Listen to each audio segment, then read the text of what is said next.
umalis. Pag alis po ni Paul sa Thessalonica, nagpunta siya sa Berea. Pagdating niya ng Berea, nung nabalitaan ng mga Jew na sa Thessalonica na nasa Berea na siya, sumunod na naman yung mga Jew upang guluhin si Paul sa kanyang ministry. So, when he was writing this, ito yung pinaka-team niya. Sa kabila na marami nangyari, they themselves, who are these themselves, yung mga taga-Thessalonians, have declared what kind of ministry Paul has given them, and they are now the ones sharing the gospel. Kaya nga pagkakasunod ni Paul, and how you, yung themselves are Thessalonians, you, the Thessalonians, have turned to God from idols to serve the living and true God. Yun yung pinaka-team niya. Itong mga hindi mananampalataya, naging mananampalataya na, they are now serving the true and living God. Pero yun lang yung una. Pangalawang part ng team, and to wait for His Son from heaven, whom He raised from the dead, even Jesus who delivers us from the wrath to come. Hindi lang dahil nabago na yung kanilang pamumuhay serving true and living God, they have now this living hope. What's their living hope? That Jesus Christ is coming back again. And because He is coming back again, He will deliver them from the wrath to come. Yun po yung central theme ng Book of Thessalonians. Bakit sinulat nito? Kasi napakahirap ng buhay sa Thessalonica. Mamaya, basahin na natin. Simple reading sa Acts chapter 17, makikita natin. 9 verses lang doon. Pero babalikan ko muna yung huling message natin about sa Book of Colossae. Colossians, sabi natin, ang pinaka-title nun is Believers in Ministry. Meron mga sa mga believers, may bearers of the epistle. Yung mismo sulat, bit po ng dalawang tao to. Si Tychicus tsaka si Onesimus. They were the ones who were carrying. Kaya pinakita po sa mapa kung gaano kalayo yung binahin nila. Nagmula sa Roma, nakarating ng Colossae, which is Asia Minor. Galing sa Europe, sa Italy, sa mga nagbiyahe na, katulad nila Brother June, dahil kung nag-Mediterranean cruise kayo.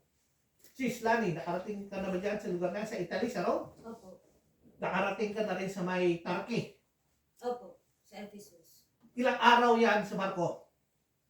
Usually po yung mga 10 days cruise yun eh. O, cruise. Tuloy-tuloy, ha? With at sea naman siya. At sea. Ayan. Sila Tychicus, tsaka sila Onesimus, dilayan ito. Yung ginagamit nila is modern ships yan. 10 days. Itong mga dilayan, maglalayag ka, kung depende sa tapon ng hangin, kung if the wind is in favor, hindi naman po katulad yun mahilig ba kayo manood nung kusang champion ng New Zealand? Yung sailing? Yung sailing po natin sa New Zealand, yung ginagamit nilang katamaran, hindi po yung katamaran na tamad, hindi katamaran talaga ang tawag doon sa ganung mga sail. Eh, they are parang flying over the water. Kaya mabibilis yun. Yung nanonood kayo nung sail ng part champion ng New Zealand. Iba po yung ginagamit na dilayag ng araw. So itong travel na ito, months. And hindi po siya yung continuous katulad, kasi yung 10 days na-experience this is Lani tsaka ni Brother June magpo-port of call yan, di ba? Hindi na tuloy-tuloy yan Kada port of call mo, yun yung magagandang lugar. Dadaan ka sa may Greece, sa mga Mykonos, mga gano'n, di ba? Di pa rin ako nakarating dun So, sa YouTube ko lang nakikita. Magagandang lugar daw yan di ba? Beaches that are for the rich. Mahal. Mahal. Euro kasi. Euro. So yan yung biyahe yan. Yung mga nung araw po, kombinasyon ng sakay at lakad. Napakahirap po ng bearer of the epistle. Dala-dala nyo ng simpleng parchment letter na to the church. Ano yung purpose? To encourage them that because you are in Christ, there is certainty of life. Pangalawa, si Paul, while he was in prison, meron siyang mga kasamahan na nakakulong.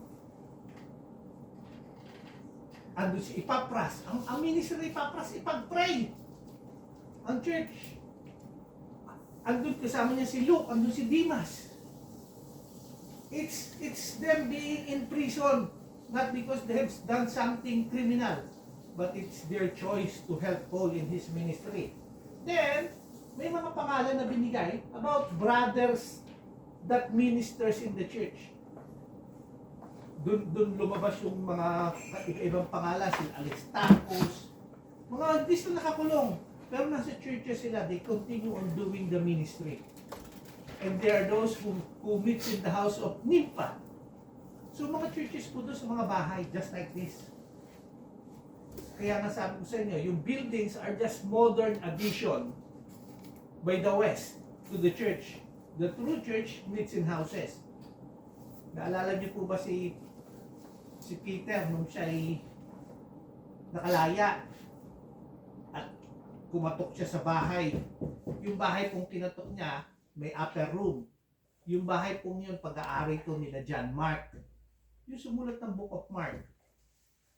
At nung pagbukas ni Rhoda ng isang bata, nakita niya si Peter sa pintuan, pinag-pray nila, alam na, papatayin na Sinagsaraduhan niya, akala niya ghost. Then eventually, when they realized na si Peter talaga, pinapasok niya sa upper room. Kasi doon yung church nila. It's not, nagtatago po yung mga mananampalataya ng araw Similarly, sa ating time ngayon, when you go to North Korea, there are churches that are not in big buildings, but in houses that have underground. At doon sila, kaya ang tawag sa kanila, underground churches. Hindi ka pwedeng magsinging ng malakas. Any song about God is taboo. Kasi ang dapat mong God, sino? Si Kim Jong-un o si Kim Jong-il. Yung diktador na nakaupo. Anong kapalit ng pag-worship mo sa true God? Death. So ganun po ang buhay noong panahon sinulat ito. Hindi katulad natin ngayon. We can sing freely, so the world now thinks na ang church dapat is an edifice. Hindi po, that's the building. The church is anyone who has Christ. That's the church. So, ano yung huling-huling verse natin binasa? I hope you remember. Sabi doon sa Ephesians chapter 2, verse 10. For we are His workmanship, created in Christ Jesus for good works, which God prepared beforehand that we should walk in them. Ito po ang plano ng Diyos para sa bawat mananampalataya. Tayo'y maging mga obra niya. Ano yung obra? Workmanship.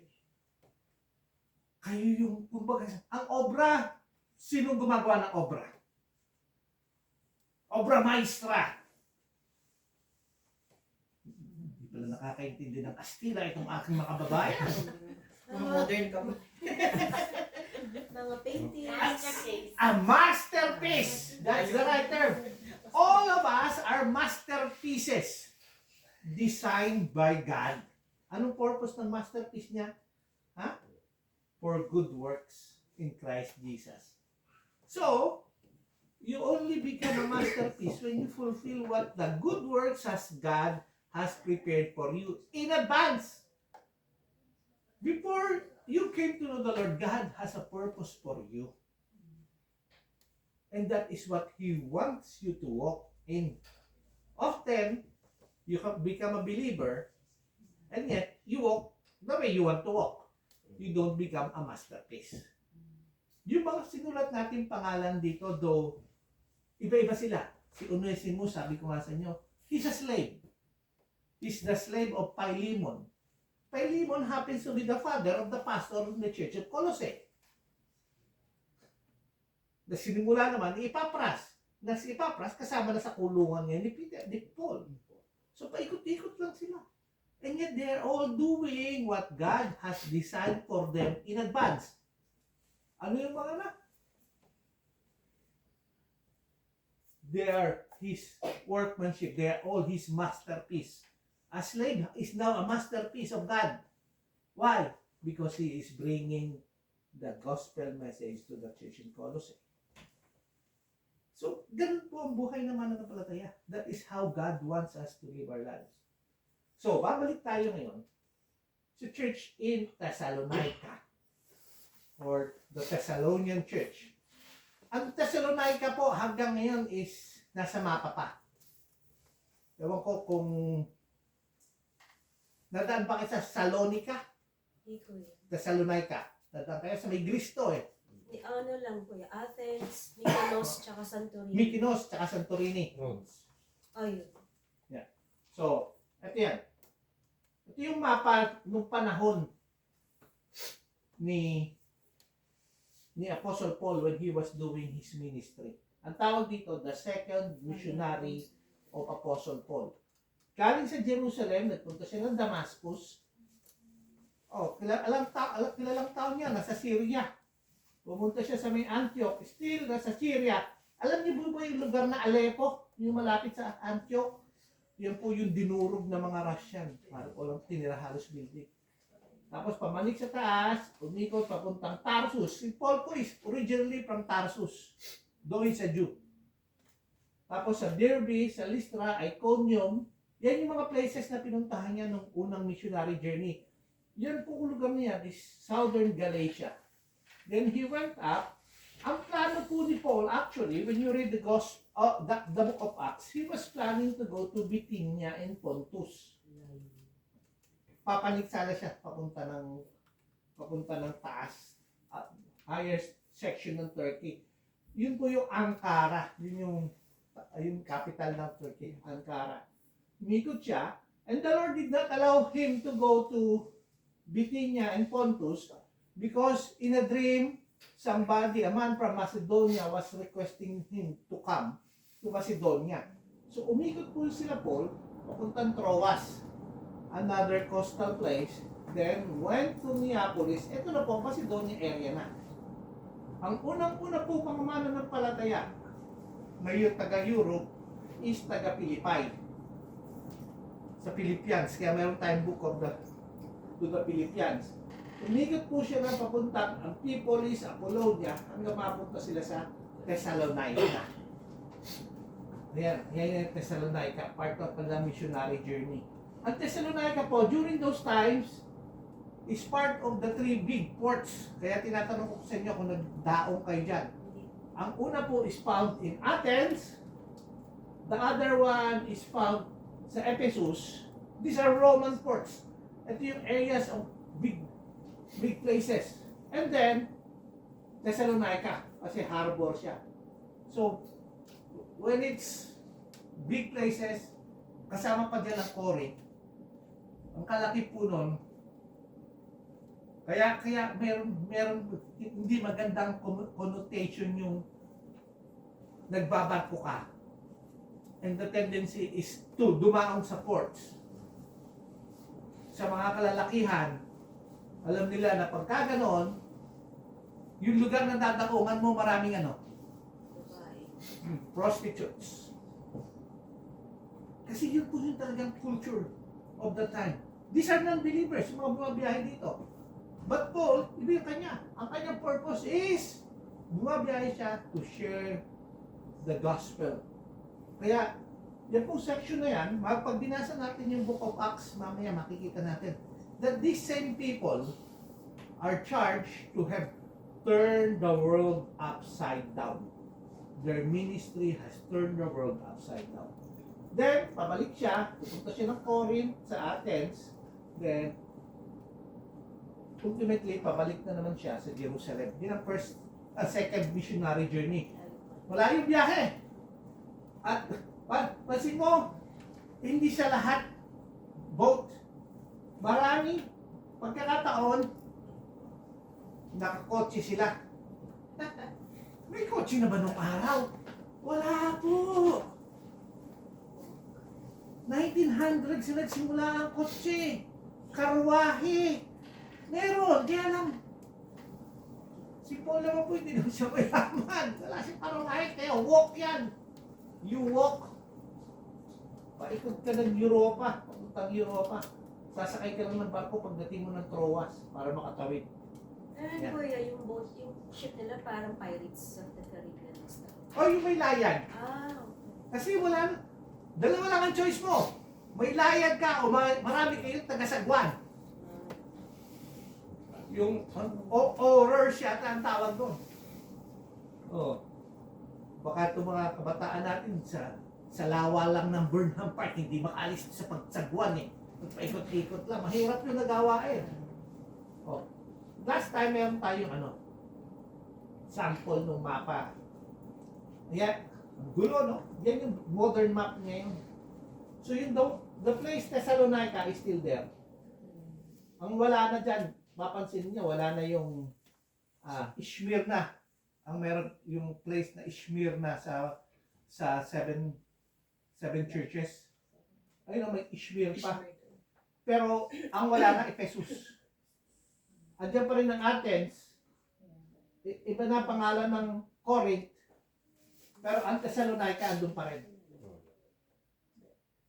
Ayan na yung mga dinadaanan nyo. Kusadasi siya dati po. Ano? Yung Ephesus, Kusadasi ang tawag po. Yan, pero wala na dyan sa di ba? Kusadasi. Yan. So, babalikan natin to.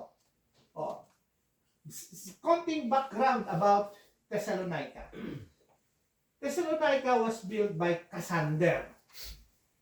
Para alam natin, hindi lang na, kaya yung Bible po has history.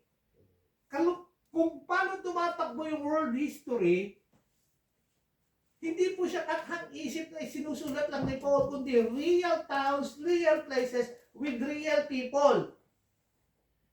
Dahil may historical accompaniment siya. O, sino nag-build ng Thessalonica? Si Cassander. Sino ba si Cassander? He is one of the generals ni Alexander the Great. Sino ba si Alexander the Great? He was the head of the Grecian Empire. He was the emperor of the known Greek world. Kaya lang nung namatay siya at his young age, na-divide yung kanyang kingdom sa Seleucid, Antiochus, Epiphanes, at 4 winds were divided. Meron sa south, part ng Egypt, meron sa north, part ng Damascus, meron sa east, meron sa west. Ngayon, si Cassander, may napangasawa. Ang napangasawa po ni Cassander, ang pangalan is si Thessalonica.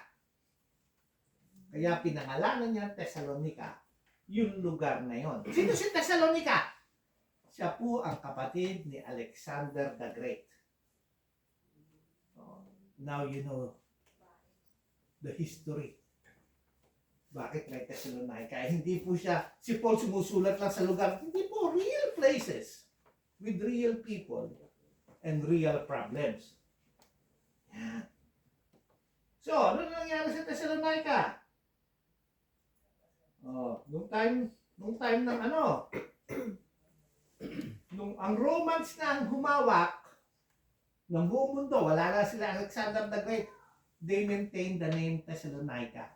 Thessalonica became the capital of this whole region. Siya ang pinaka-center. So but when you say capital, ito yung pinaka-business center, government center ng buong region. All of this is Roman Empire. This whole province is being run by a governor at siya yung pinaka-capital, central city, Thessalonica. Okay? Sa Thessalonica po, during World War II, is maraming mga Jew na nakatira. Kaya marami pong tinangay na mga Jews galing sa Thessalonica. Parang 60,000 Jews were taken from Thessalonica and they were executed by the Nazis. So, may presence talaga sa Thessalonica ang mga Jew. Bakit? Kasi yung mga Jew po has been dispersed. They have been all over the world. Kaya mayroon ka makikita sa Poland. Kaya pagka yung modern yung yung mapa mo, halos hanggang Ukraine, hanggang Russia, Romania, nagkalat po dyan ang mga Hudyo. Kaya nung World War, panahon ni Hitler, nung Holocaust, itrain po lahat ng Jew to be executed.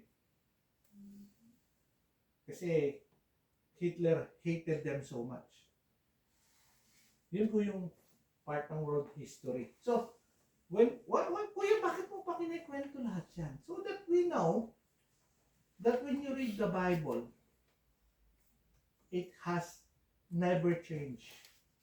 The word that was sent to those in Thessalonica withstood the test of time hanggang nung World War II, meron pa mga Hudyo nandun eh. Bakit importante yun? Kasi we will know now, nung nagsimula ang ministry sa Thessalonica, it was not easy. It was the very same Jews that initiated the riot and the death of the Lord Jesus Christ, and they still continuing to initiate riots against Paul when he was in Thessalonica.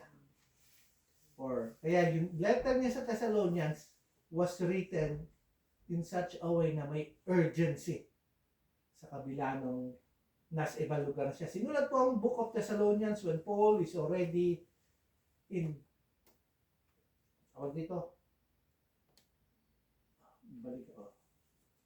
sinulat po ni Paul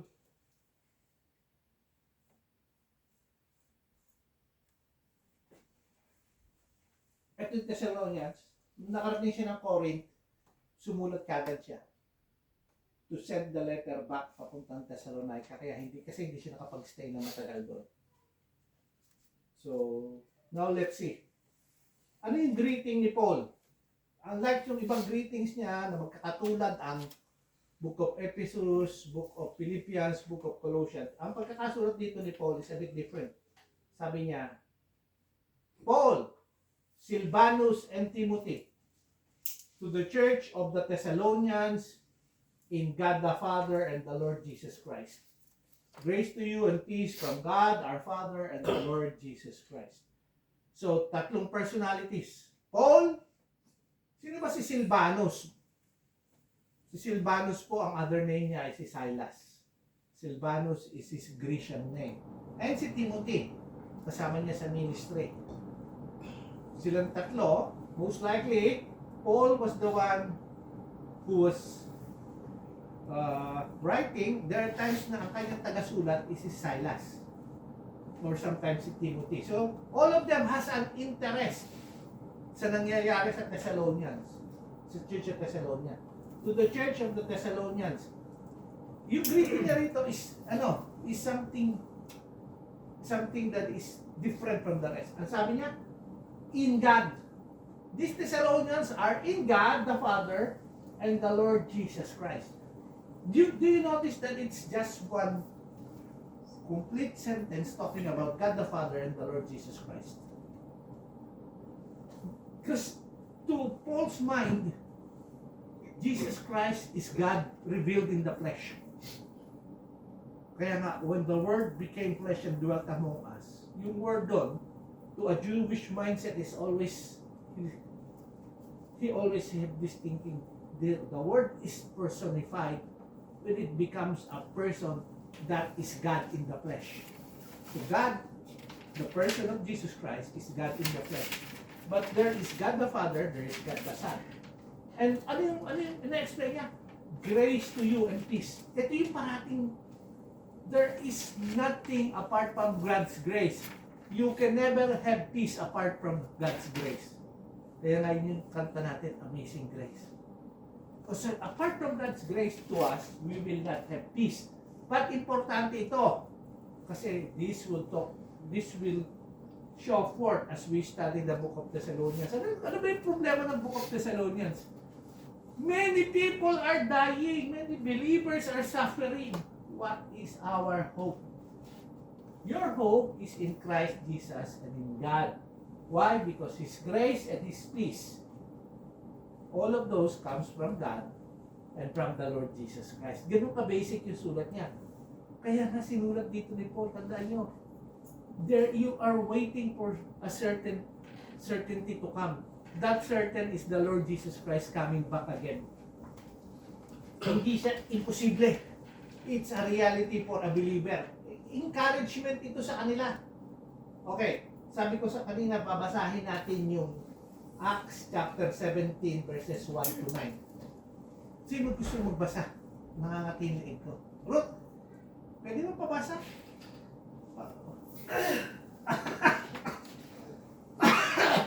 Acts 17, 1 to 6. Now when they 1 to 9. 1 to 9. Now when they had passed through Amphipolis and Apollonia, they came to Thessalonica. When there was a synagogue of the Jews, verse 2, then Paul, as his custom, went in to them, and for 3 Sabbaths reasoned with them from the Scripture, explaining and demonstrating that the Christ had suffered and rise again from the dead, and saying, this Jesus whom I preach to you is the Christ. And some of them died, and saying, this Jesus whom I preach to you in Christ, and some of them were persuaded, and a great multitude of the devout Greeks, and not a few of them were leading women, joined Paul and Silas. But the Jews who were not persuaded, becoming envious, took some of the evil men from the marketplace, and gathering a mob, set all the city in an uproar, and attacked the house of Jason, and sought to bring them out to the people. But when they did not find them, they dragged Jason and some brethren to the rulers of the city, crying out, these who have turned the world upside down have come here too. Jason has harbored them, and these are all acting contrary to the decrees of Caesar, saying there is another king, Jesus. And they troubled the crowd and the rulers of the city when they heard these things. So they had taken security from Jason and the rest. They let them go. Yan. Yan yung event na nangyari sa Thessalonica. Anong ginawa ni Paul? The moment he came to Thessalonica, he went to the synagogue. Whenever you hear the synagogue, it means a place where the Jews are gathering. Sa Muslims, mosque. Sa atin, either chapel or yung malalaking building, cathedral. Sa mga Jew, it's the synagogue. Synagogue of the Jews. He went into them, he reasoned with them. Anong gamit ni Paul? Was he using anong gamit ni Paul? Was he using his own? He was using the Bible, the scriptures. From the scripture, what was he doing? He was explaining and demonstrating that Christ, who's Christ, Jesus Christ, had to suffer and rise again from the dead, saying, this Jesus, whom I preach to you, is the Christ. Simple lang yung message. Jesus is the Christ. He is the Messiah. He is God in person. He is the Savior of the world. Ano nangyari? Verse 4. And some of them were persuaded, and a great multitude of devout Greeks. Great multitude. Ganun. Marami sila. Great multitude of devout Greeks. When you say devout Greeks, yung mga Greek, they are so proud of their wisdom. Yun ang mindset ng mga, there are yung mga philosophers of the world, mostly were Greeks. Pero nakakilala sa Panginoon. And not a few of the leading women. Bakit sila leading women? Most likely, wives of the leading men in Thessalonica. Yan. Joined Paul and Silas. So dumami. In 3 weeks na patuloy na pagpunta doon ni Paul, people started to know the Lord Jesus Christ. So it's a growing ministry. Lumalaki. Dumami nakakilala. Anong ginawa ng mga Hudyo? Verse 5. But the Jews who were not persuaded, hindi naniwala that Jesus Christ is the one that is being preached, the one who died and who rose again from the dead, becoming envious, took some of the evil men from the marketplace and gathering a mob. Hindi na po luma yung gumagawa ng sarili mong istorya para manggulo. Yan po ang ginawa nila sa Panginoong Jesus. Pontius Pilate cannot see anything against Jesus Christ. I see no crime in him. He wants to let him go.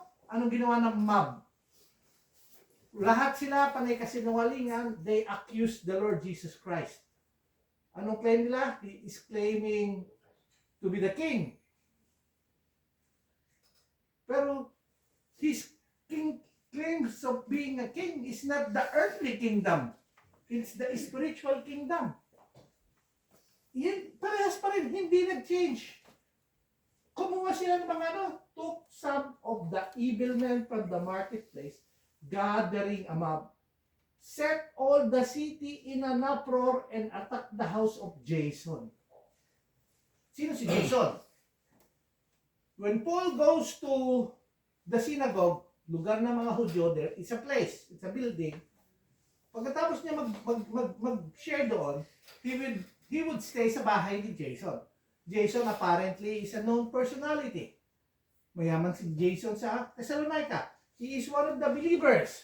Pagpunta nila doon and sought to bring them out to the people. They were looking for Paul and Silas.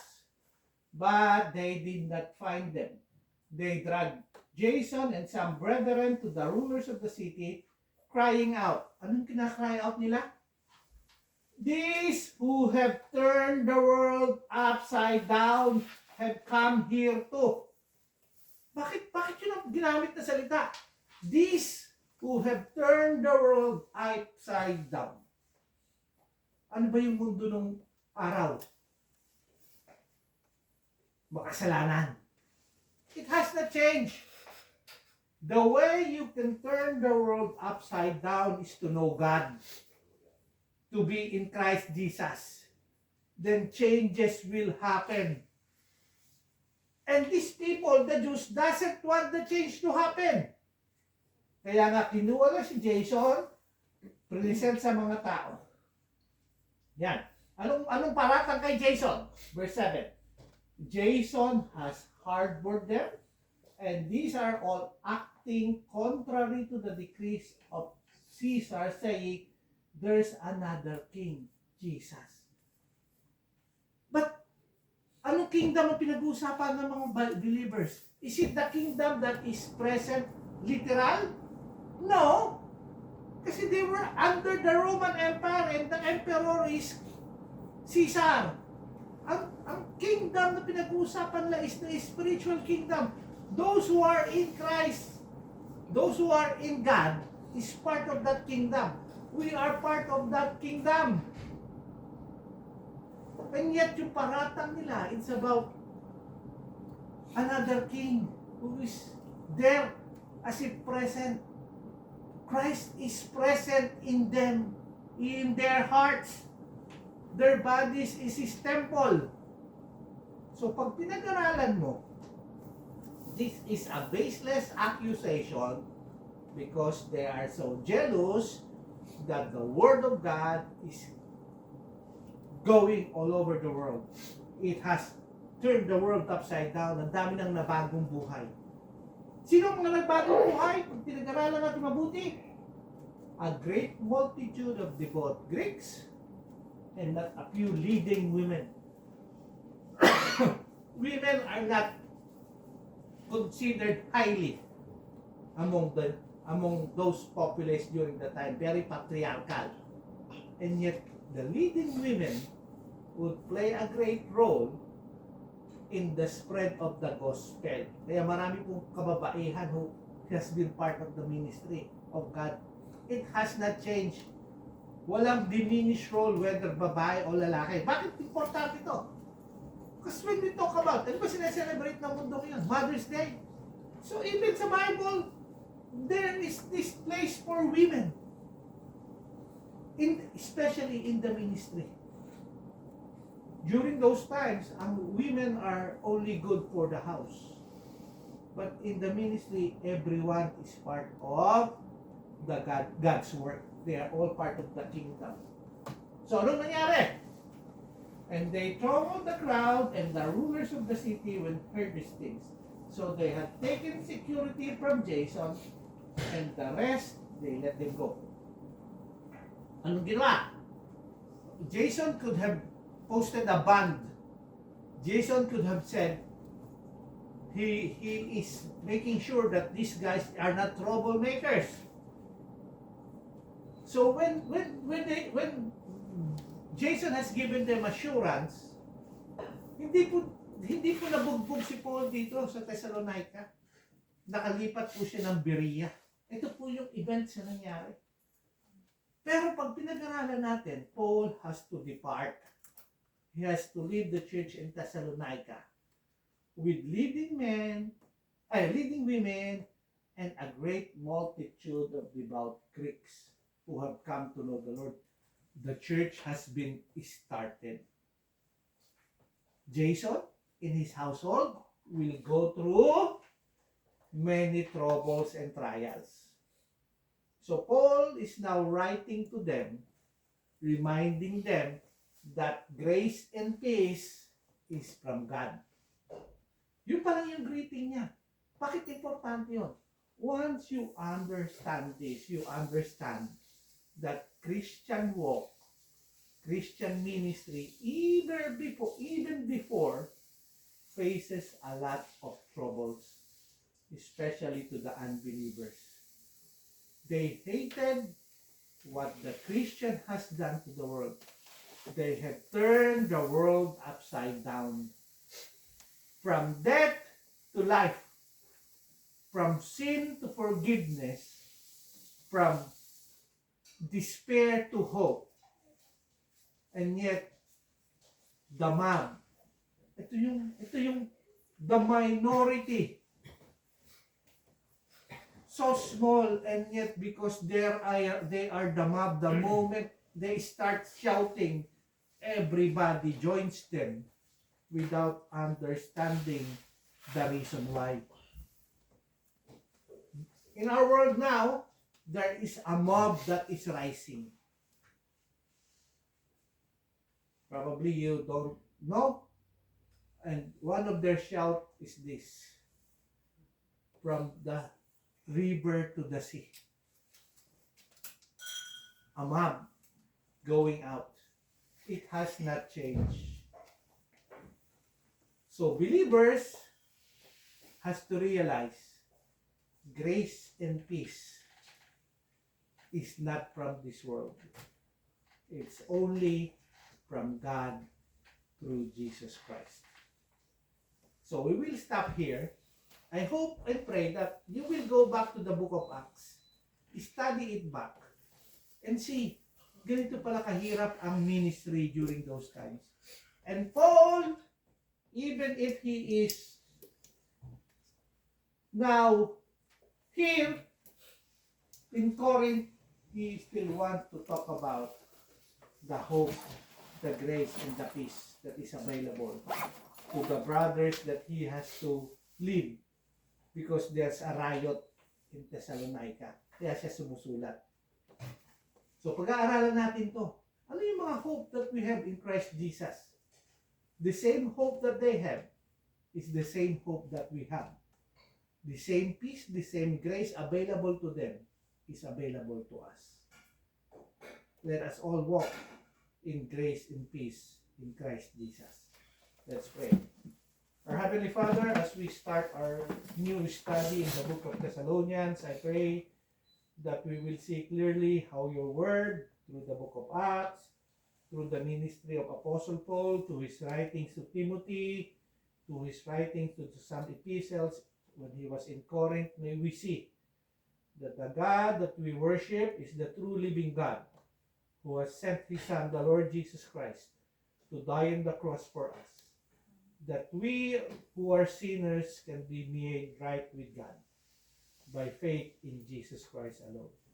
We praise you and thank you, Lord God, because we are part of those who can turn the world upside down, not for worse, but for the better, because our hope is in Christ. We praise you and we thank you, Lord God, for today. All these things we pray in Jesus' name. Amen.